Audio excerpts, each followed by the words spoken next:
नमस्कार, जय जवाहर। आप देख रहे हैं नॉन स्टॉप छत्तीसगढ़। अगर आप हमारे यूट्यूब चैनल पर नए तो चैनल को सब्सक्राइब कीजिए तथा बेल आइकन के बटन को प्रेस कर ऑल नोटिफिकेशन को ऑन कर दीजिए ताकि इसी तरह के रोजाना प्रादेशिक समाचार हम सबसे पहले आप तक पहुंचाते रहें। तो चलिए सबसे पहली बड़ी खबर से शुरुआत करें, जहां पर हसदेव अरण्य को जो बजाने के लिए जो है आग का हल्ला बोल दिया है। बिलासपुर में आम आदमी पार्टी ने हसदेव अरण्य क्षेत्र को बचाने और पेड़ों की कटाई के विरोध में रविवार की शाम प्रदर्शन किया है। इस दौरान पार्टी पदाधिकारियों ने कहा है कि केंद्र और राज्य सरकार को आदिवासियों के संवैधानिक अधिकारों की कोई चिंता नहीं है, इसलिए हसदेव अरण्य क्षेत्र के जंगल की कटाई कर खनन की अनुमति दे दी गई है।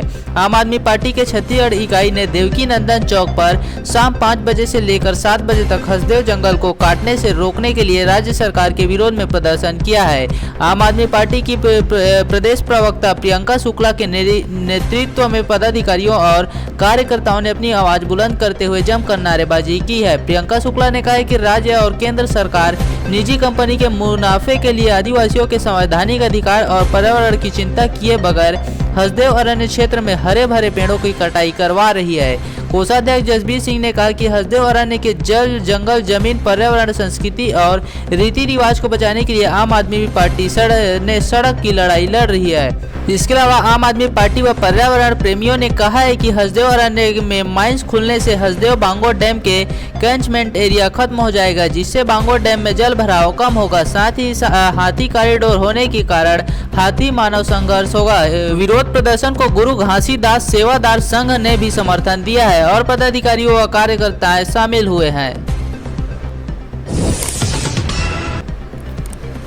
वहीं सीएम के सामने जो है शिकायतों का अंबार लग चुका है। आपको बता दें कि मुख्यमंत्री भूपेश बघेल के विधानसभा वार दौरे में ग्रामीणों को अपने मुखिया से सीधे शिकायत करने का मौका मिल रहा है। रविवार को प्रेमनगर विधानसभा क्षेत्र के सुमेरपुर गांव में मुख्यमंत्री ने चौपाल लगाई थी।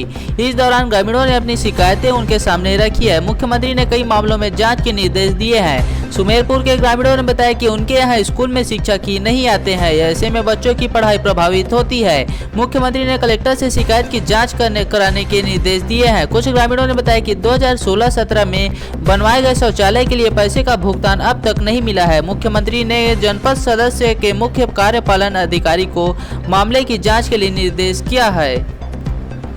इसके साथ ही उन्होंने कहा है कि जिसको दोषी पाया जाएगा उन पर जरूर कार्रवाई होगी। इससे पहले नवापारा कला की चौपाल में लोगों ने मुख्यमंत्री को परेशानियों का जानकारी दी है। लोगों ने वन भूमि को पट्टा देने में देरी की शिकायत की है। मुख्यमंत्री ने एसडीएम को तत्काल कार्यवाही के निर्देश दिए हैं। केदारपुर के अमरजीत कुर्रे ने बताया कि उनको अब तक डेयरी खोलने पर मिलने वाली सब्सिडी नहीं मिली है। मुख्यमंत्री ने कहा, आपका नाम और गांव नोट कर लिया गया है। मैं अफसरों को मामले की जांच के निर्देश दे रहा हूं। अगर शिकायत सही मिली तो जिम्मेदार अधिकारी कर्मचारियों पर कार्रवाई होगी। आपकी सब्सिडी दिलाई जाएगी। रविवार को मुख्यमंत्री का हेलीकॉप्टर सबसे पहले सूरजपुर जिले के प्रेमनगर विधानसभा के नवापारा कला में उतरा है।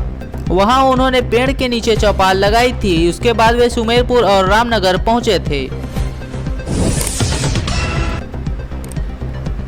वही नक्सली दहशत ने जो है पैसेंजर ट्रेनों के पहिए थाम दिए हैं। छत्तीसगढ़ के दक्षिण बस्तर में माओवादी दहशत की वजह से एक बार फिर यात्री ट्रेनों के पहिए थम गए हैं। किरंदुल विशाखापट्टनम रेलवे मार्ग पर जगदलपुर से किरंदुल के बीच अब 12 मई तक पैसेंजर ट्रेन नहीं चलेगी। विशाखापट्टनम से निकली ट्रेनों का जगदलपुर ही अंतिम स्टॉपेज होगा और यहीं से लौटेंगी। दरअसल बस्तर में माओवादी 11 मई तक कार्ल मार्क्स की जयंती मना रहे हैं। वहीं 12 मई को नक्सली दमन विरोधी सप्ताह मनाएंगे। इसी वजह से यात्री ट्रेनों को बंद करने का रेलवे ने निर्णय लिया है। किरंदुल विशाखापट्टनम रेलवे मार्ग पर साल 2022 में अब तक लगभग 35 यात्री ट्रेनें बंद रही हैं। 28 अप्रैल से 6 मई तक ब्रिज के मेंटेनेंस और बाकी दिन नक्सली बंद की वजह से ट्रेनों का परिचालन नहीं हो सका है। हालांकि किरंदुल से विशाखापट्टनम के बीच मालगाड़ियों की आवाजाही बरकरार रही है। 6 मई तक मेंटेनेंस का काम पूरा होने के बाद 7 मई से ट्रेनों की आवाजाही शुरू की जानी थी, लेकिन नक्सलियों के बंद के ऐलान के बाद रेलवे ने 12 मई तक बंद का निर्णय लिया। SMR नायक ने बताया कि यात्रियों की सुरक्षा को ध्यान में रखते हुए पैसेंजर ट्रेनों को जगदलपुर में ही रोके जाने का निर्णय लिया गया है। इसके साथ ही रेलवे ने किरंदुल विशाखापट्टनम रेलवे मार्ग पर दंतेवाड़ा किरंदुल के बीच दूरी को डेंजर जोन माना है। रेलवे के अधिकारियों का कहना है कि पिछले कुछ सालों में इसी मार्ग पर नक्सलियों ने रेलवे ट्रैक को उखाड़ कई दफा ट्रेनों को डिरेल किया है, जिससे करोड़ों रुपए का नुकसान झेलना पड़ा है। इसी वजह से जब भी माओवादी बंद का ऐलान करते हैं तो इस रूट पर चलने वाली दोनों ट्रेनों का परिचालन रोक दिया जाता है। दंतेवाड़ा किरंदुल के बीच की दूरी को रेलवे के अफसरों ने डेंजर जोन माना है।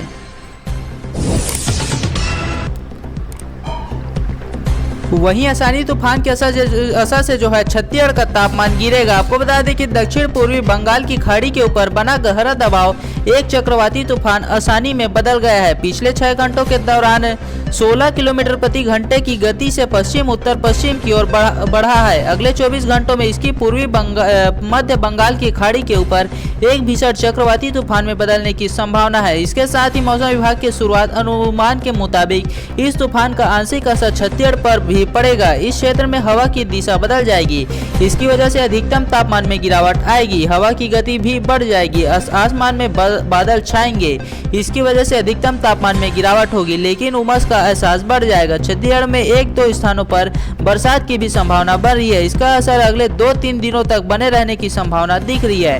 वहीं छत्तीसगढ़ में अभी स्थानीय मौसमी प्रभावों से तापमान में गिरावट दर्ज की जा रही है। कई महीनों के दूसरे सप्ताह में रविवार को प्रदेश के अधिकांश हिस्से में अधिकतम तापमान 40 डिग्री सेल्सियस के आसपास ही बना हुआ था। दोपहर बाद रायपुर का तापमान 39.6 डिग्री सेल्सियस था। बिलासपुर में यह 38.6 और पेंड्रा में 36.4 डिग्री सेल्सियस दर्ज हुआ है। सुदूर उत्तर के अंबिकापुर में तापमान 37.8 और दक्षिण के जगदलपुर में 35.8 डिग्री सेल्सियस मापा गया है। वहीं राजनांदगांव में तापमान 40.1 और दुर्ग में 40.5 डिग्री सेल्सियस रहा है। बताया जा रहा है कि अगले 2-3 दिनों में यह तापमान और नीचे आएगा। वहीं मौसम विभाग के मुताबिक बंगाल की खाड़ी में कार निकोबार के पश्चिम उत्तर पश्चिम में लगभग 450 किलोमीटर, पोर्ट ब्लेयर के 380 किलोमीटर पश्चिम, विशाखापट्टनम के 970 किलोमीटर दक्षिण पूर्व और पुरी के 10.30 किलोमीटर दक्षिण पूर्व में यह तूफान बना हुआ है।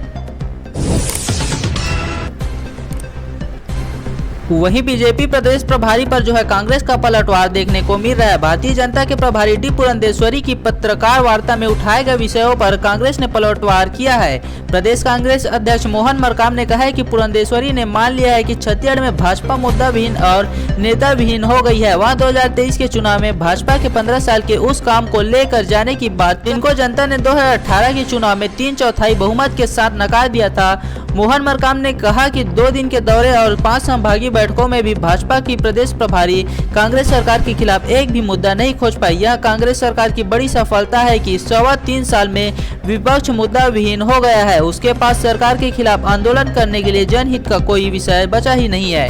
उसके पास किसान, मजदूर, युवा जैसे मुद्दों पर आंदोलन करने को कुछ बचा ही नहीं है। इसलिए वह काल्पनिक मुद्दे पर आंदोलन करने जा रही है। 16 मई को भाजपा उस नियम को लेकर प्रदर्शन करने जा रही है जिसे सरकार ने रहने के दौरान उसने खुद बनाया था। अपने शासन के 15 साल तक उसी नियम के आधार पर धरना प्रदर्शन, आंदोलन और सार्वजनिक आयोजनों के लिए वह खुद अनुमति देती थी। इसके अलावा प्रदेश कांग्रेस अध्यक्ष मोहन मरकाम ने कहा कि जो नियम भाजपा सरकार में लोकतांत्रिक थे, कांग्रेस सरकार में वही अलोकतांत्रिक कैसे हो गए। यह नियम तो भाजपा शासित राज्यों उत्तर प्रदेश, गुजरात, हरियाणा और केंद्र सरकार के अधीन दिल्ली में भी लागू है। छत्तीसगढ़ में रमन सरकार के समय से यह लागू है। उसके खिलाफ आंदोलन यह बताता है कि भाजपा बेशर्म और अवसरवादी दल नियमों की व्याख्या अपनी सुविधा के आधार पर करता है।